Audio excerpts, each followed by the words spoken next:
What's going on, guys? That's from FMG. Continuing on with Evil Within.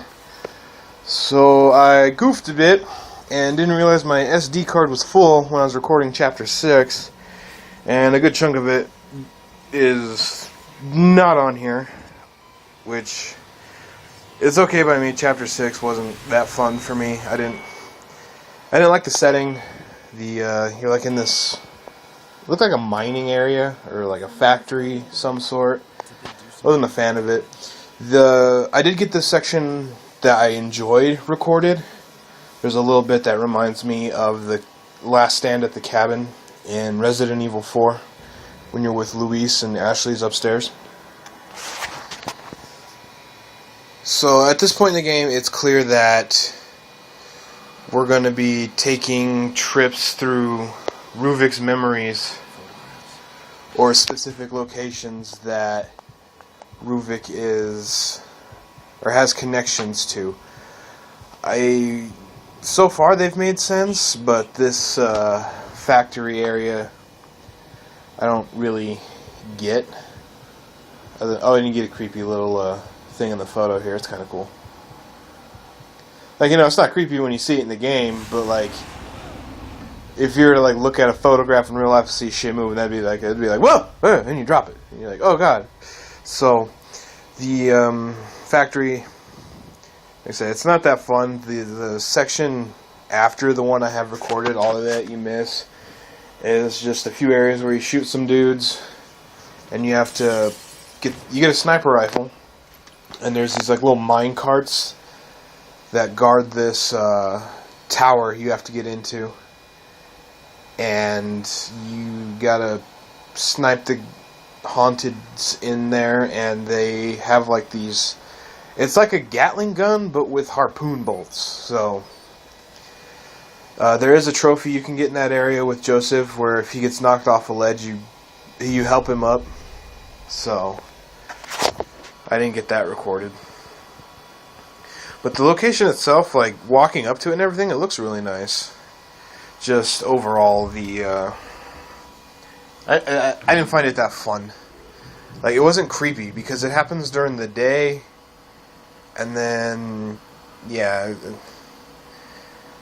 like, it's one thing, you know, for it to be, you know, to have that creepy vibe, but not be creepy, but to not have that creepy vibe and then also still be playing this game is kind of threw me for a loop.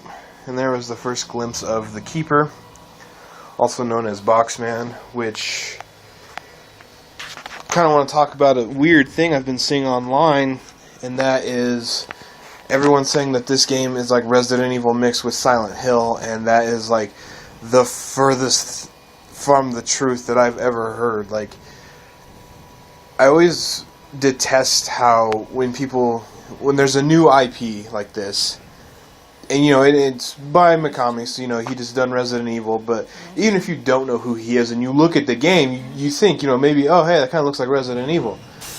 But when people like immediately draw comparisons, oh, which one's better, Resident Evil, Silent Hill, or Evil Within? It's like, why does that matter? It's still a fun game.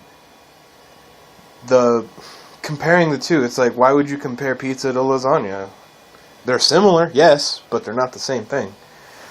And honestly, playing this, I have not seen any sort of, like, drawn any parallels to Silent Hill.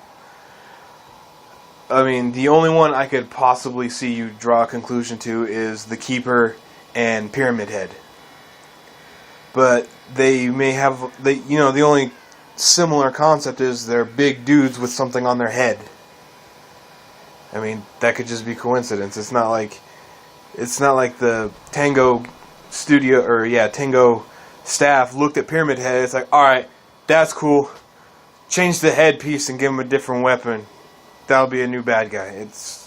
That's not how it works. So,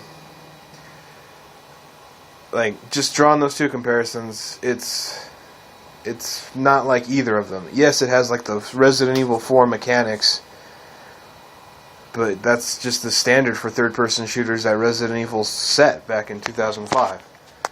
So, whatever, I'll leave it at that. Like I say, just Play the game for yourself, goddammit. Don't rely on other people to tell you if the game is good or not, because they're not you. Obviously, if the game has like some sort of fundamental flaws, that's one thing to be worried about. But to say, oh, is this game actually good? That's for you to decide. Don't let anyone else tell you that. Because someone might not like the game, and then you don't play it, and maybe it's a game you really could enjoy. So, anyway, storyline-wise, we meet up with Joseph here, and then we get ambushed, and then we climb up, and he has to unlock a door with bombs on it again. Except this time I've got enemies to deal with. And looking back at this footage, I really like what they do when you don't get a headshot. Like, obviously system limitations for, GameCube and PS2 back in the day. You shoot one of the Ganados in the head and they're just like, and they reel back.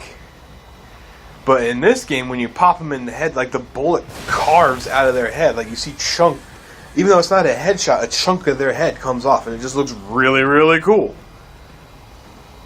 So. And then, of course, when you get the headshot, you still get that satisfactory, blood juices and stuff go everywhere, which is pretty cool. So, this area was actually kind of tricky because you gotta wait for the fat guy to come through the window, because just trying to take down the fat guys with just your bullets. Oh, God, I love headshots.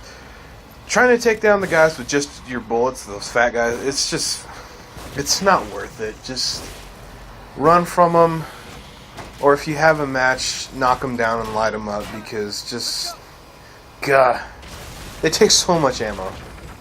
So much ammo. So anyway, you go down to the low area, and there's another door that you have to get through. Ooh, shotgun headshot. God, I just love the effects in this game. I didn't really notice it at first, but just playing through this section right here, when you see the, like I said, just those chunks of the head that come off, they can still have chunks of their head missing. And, yeah. So, it's so good. So good. Crossbow's your best friend, which I actually saved a ton of trap parts not using the crossbow for Chapter 10, which, my God, Chapter 10 is so long. It's probably it's probably longer than Chapter 5. I spent a good, maybe hour and a half playing it yesterday, and I'm not even done with it. So, anyways, that's, after this part is where my SD card was full and stopped recording. Rookie mistake, my bad. Hopefully it won't happen again. Or if it does happen again, it's in another area where it's just not that interesting, because I don't find this part of the game, this whole chapter, interesting. The environment after this area, where you're going up to the church, was kind of cool.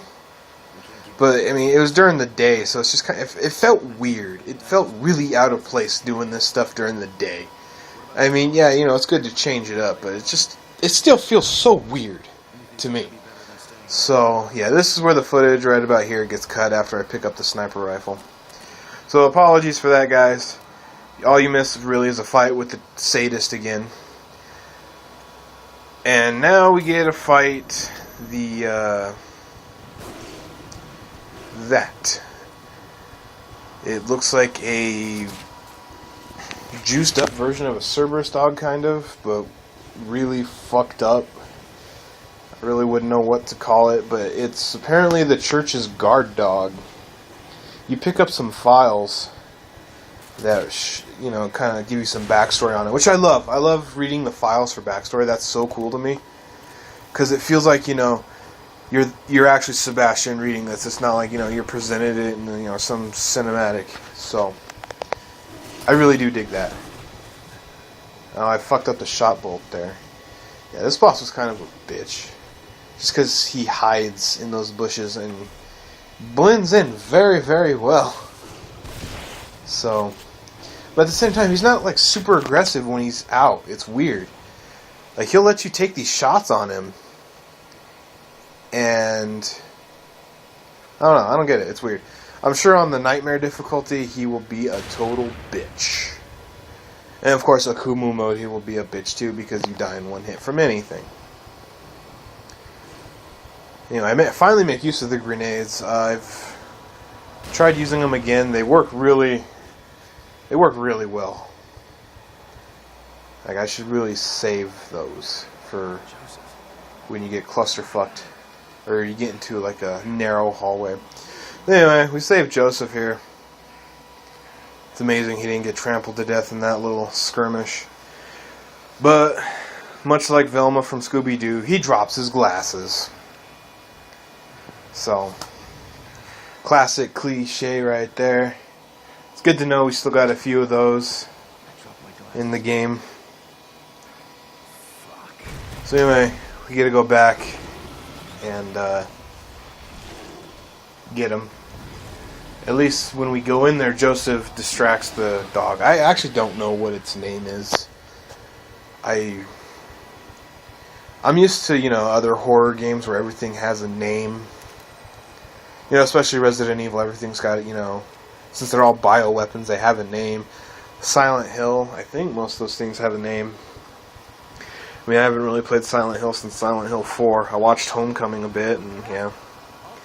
So, yeah, you really don't have to fight the dog here. I don't know if you can kill him. I'm assuming you probably can get him down and get a healthy reward of green gel from him, but I wasn't about to waste the ammo to do that. So, anyways, that's it for this chapter. Ooh, tripped me up there. Thank God I had the health. So that's it for this chapter. We go into the church, and next chapter is really, really cool. We get introduced to the Keeper / Boxman, whichever you know him as. So thanks for watching, FMG guys. I'll see you guys next time. Subscribe button's in the top right corner, as always.